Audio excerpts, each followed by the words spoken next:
शुरुआत में हम देखते हैं कि एक लड़का एक लड़की को अपनी पीठ पर उठाकर कहीं जा रहा होता है और वो कहता है कि तुम मर नहीं सकती, मैं तुम्हें बचा लूंगा, ये तुम्हारे बड़े भाई का वादा है। तभी सीन शिफ्ट होता है जहाँ हम देखते हैं कि तानजीरो चारकोल बेचने के लिए शहर की ओर जाने वाला होता है। तभी उसकी माँ कहती है कि तुम्हें इतनी बर्फ में जाने की जरूरत नहीं है। पर फिर भी तानजीरो कहता है कि न्यू ईयर आने वाला है और मैं चाहता हूँ कि इस न्यू ईयर पर हम पेट भर के खाना खाएं, इसलिए मुझे जाना होगा। पर तभी उसके भाई और बहन उसके साथ जाने की जिद करने लगे, पर बाद में माँ और तानजीरो के समझाने पर वह मान जाते हैं। फिर तानजीरो वहाँ से निकल पड़ता है, पर रास्ते में उसे उसकी बहन नेज़ुको मिलती है और कहती है कि वो उसके छोटे भाई को सुला रही, नहीं तो वो बहुत रोता। अब तानजीरो शहर की ओर चला जाता है। अब शहर पहुंचकर तानजीरो चारकोल बेचने लगता है, पर तभी हम देखते हैं कि एक लड़का एक औरत से बचते हुए तानजीरो के पास आता है और कहता है प्लीज तानजीरो इसे सूंघकर बताना कि इसे किसने तोड़ा। और तब तानजीरो उसे सूंघकर बताता है कि इससे बिल्ली की गंध आ रही है। तभी वो लड़का उस लेडी को कहता है कि मैंने तो पहले ही कहा था, मैंने प्लेट नहीं तोड़ी। अब हम देखते हैं रात हो जाती है और तानजीरो घर की ओर निकल पड़ता है, पर तभी एक बूढ़ा आदमी तानजीरो को कहता है इस टाइम तुम्हारा घर जाना सही है, तुम्हें घर के अंदर आ जाना चाहिए, इससे पहले रास्ते से जाए। तब तानजीरो घर के अंदर आ जाता है और खाना खाने लगता है और खाते हुए वह उस बूढ़े आदमी से पूछता है कि राक्षस क्या होता है। तब वो बूढ़ा आदमी बताता है कि राक्षस रात को आकर इंसानों को खाते हैं, इसलिए तुम्हारा रात को घूमना ठीक नहीं, तुम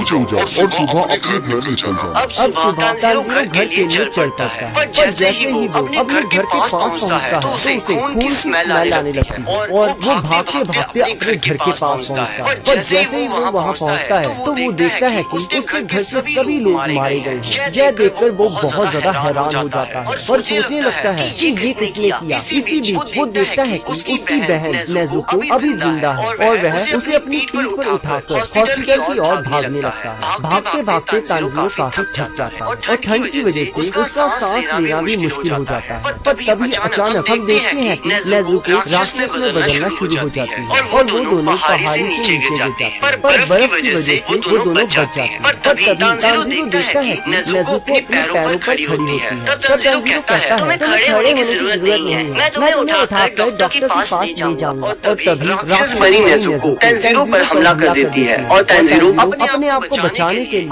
अपनी कुल्हाड़ी की लकड़ी को उसके मुंह में फंसा देता है। पर नेज़ुको तानजीरो पर भारी पड़ने लगती है और तानजीरो इमोशनल होकर कहने लगता है मुझे माफ करना, जब तुम मर रहे थे मैं सो रहा था, मैं किसी को भी बचा नहीं सका, पर मैं कम से कम तुम्हें जरूर बचाऊंगा, हौसला रखना, तुम राक्षस नहीं बन सकते। तभी हम देखते हैं कि नेज़ुको की आंखों से आंसू आने लग जाते हैं। पर अचानक से एक लड़का तलवार से नेज़ुको पर हमला कर देता है पर तानजीरो उसे बचा लेता है। तब वो लड़का तानजीरो से पूछता है कि तुम इस राक्षस को क्यों बचा रहे हो। तब तानजीरो कहता है ये मेरी बहन है। अब वो लड़का नेज़ुको को पकड़ लेता है और कहता है कि मेरा फर्ज है कि मैं हर राक्षस को ढूंढूं और उसे मारूं। पर तब तानजीरो कहता है कि नेज़ुको ने किसी को नहीं मारा, यहाँ तक कि मुझे मेरे घर से एक अनजान गंध आ रही थी, मुझे लगता है कि उसी ने मेरी फैमिली को मारा है, मुझे नहीं पता नेज़ुको राक्षस कैसे बने। तो वो लड़का बताता है कि इसके जख्म राक्षसों की खून के संपर्क में आए हैं, इसी वजह से ये राक्षस बन गई है और इसी तरह ये राक्षस अपनी जनसंख्या बढ़ाते हैं। पर तब तानजीरो कहता है कि मेरी बहन ने किसी इंसान को नहीं मारा, प्लीज उसे छोड़ दो। तब वो लड़का कहता है कि तुम क्या मजाक कर रहे हो, अगर मैंने इसे छोड़ा तो ये तुम पर हमला कर देगी। पर तब तानजीरो कहता है कि ये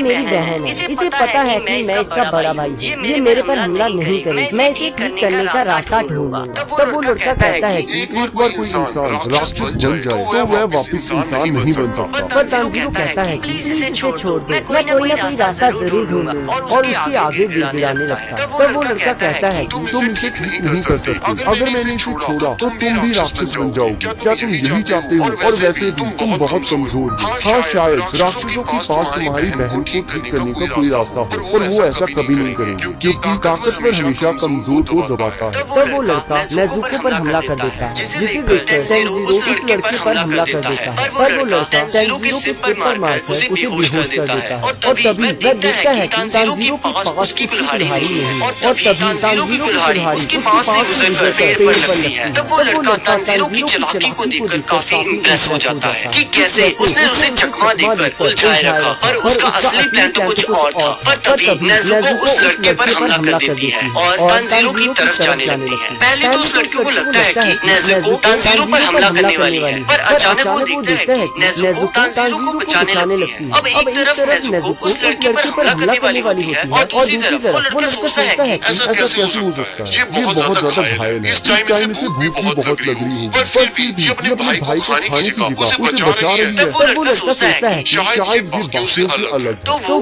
नाज़ुको को बेहोश कर देता है और जब तानजीरो उठता है तो वो देखता है कि नेज़ुको उसके पास लेटी होती है और वो लड़का कहता है कि तुम उठ गए, जाओ जल्द से जल्द माउंट सागिरी चले जाओ। वहाँ तुम्हें एक बूढ़ा आदमी मिलेगा जिसका नाम साकोंजी उरोकोडाकी होगा। जब वो तुम्हें मिल जाए तो उसे कहना कि तुम्हें गियुनगो का में भेजा है और कहता है कि अभी आसमान में बादल है, अभी तुम्हारी बहन बची रहेगी, पर ध्यान रखना इसे कभी भी सूरज की रोशनी में मत जाने देना। और यह कहकर वो चले जाता है और फिर सीन शिफ्ट होता है और हम देखते हैं कि तानजीरो अपने घर वालों को दफनाकर माउंट सागिरी की ओर चल पड़ता है। एपिसोड की शुरुआत में हम देखते हैं कि